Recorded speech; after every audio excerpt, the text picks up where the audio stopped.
My name is Henrik Furu. I work for Dynamic Precision Norge. We are an EMS company, which means that we are doing electronic manufacturing services.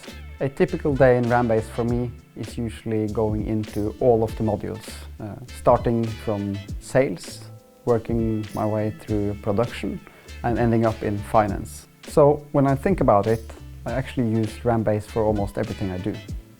The implementation process went very well. There was good communication between us, Arribatec, and RamBase, and we are very satisfied with the project management. We have gotten attention when we needed it, and we have been a part of developing new features for companies like us. RamBase gives us a lot of value in the economy module, especially cash management, where we get a clear picture of the current standpoint of the liquidity, of what we have in backlog, and also what we have in backorder. All of these things contribute to our daily tasks being a lot easier.